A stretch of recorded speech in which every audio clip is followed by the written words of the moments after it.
Hello. Welcome back to Sabbath School Flashcards. It is Tuesday, March 31st, and the title for today's lesson is The Bible as Prophecy. The Bible is unique among other known religious works because up to 30% of its content is comprised of prophecies and prophetic literature. The integration of prophecy and its fulfillment in time is central to the biblical worldview, for the God who acts in history also knows the future and has revealed it to his prophets. Amos 3:7. Surely the Lord God will do nothing, but he revealeth his secret unto his servants the prophets. The Bible is not only the living word, or the historical word. It is the prophetic word. How do the following texts reveal the details of the coming Messiah? Genesis 49:8-12. Judah, thou art he whom thy brethren shall praise. Thy hand shall be in the neck of thine enemies, thy father's children shall bow down before thee. Judah is a lion's whelp. From the prey, my son, thou art gone up. He stooped down, he couched as a lion, and as an old lion, who shall rouse him up? The scepter shall not depart from Judah, nor a lawgiver from between his feet, until Shiloh come, and unto him shall the gathering of the people be. Binding his foal unto the vine, and his ass's colt unto the choice vine, he washed his garments in wine, and his clothes in the blood of grapes.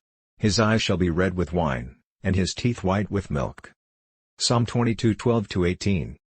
Many bulls have compassed me, strong bulls of Bashan have beset me round.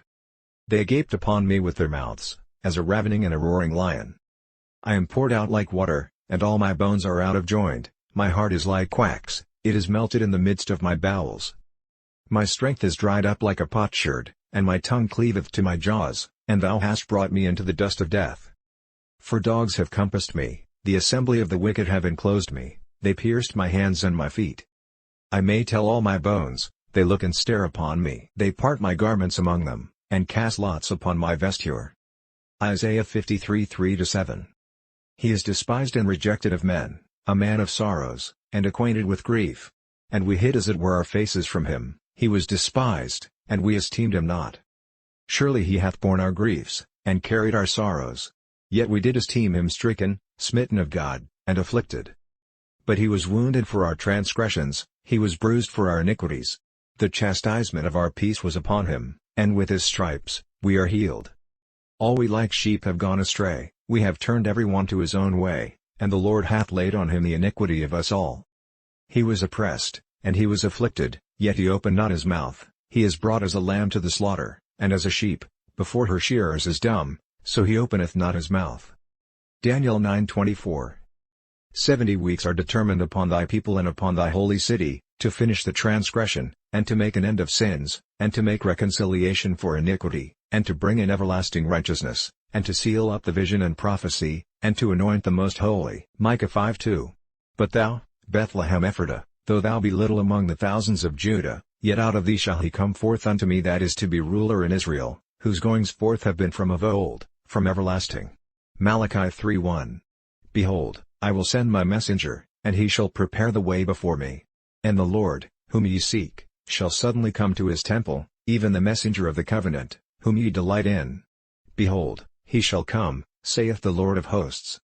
Zechariah 9:9.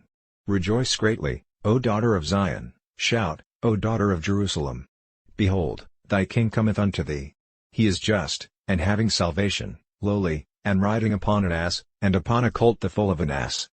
There are at least 65 direct, Messianic predictions of the Messiah in the Old Testament, many more if we add typology as well. Typology is the study of how Old Testament rituals, such as the sacrifices, were mini prophecies of Jesus.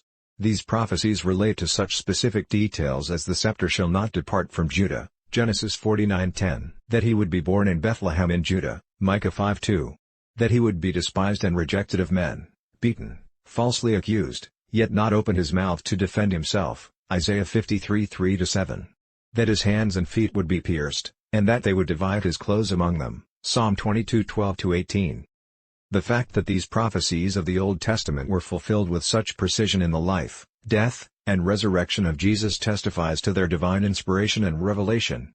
It also indicates that Jesus was who he and others claimed him to be. Jesus followed the prophets of old in predicting his death and resurrection, Luke 9:21 and 20:22.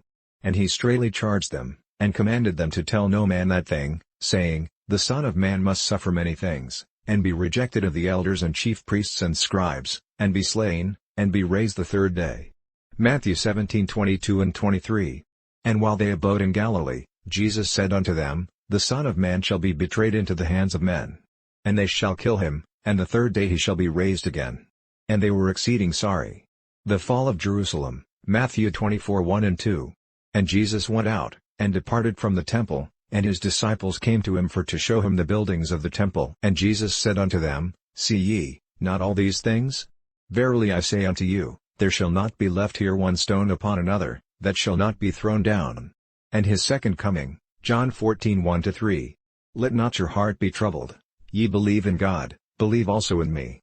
In my Father's house are many mansions. If it were not so, I would have told you. I go to prepare a place for you. And if I go and prepare a place for you, I will come again, and receive you unto myself, that where I am, there ye may be also.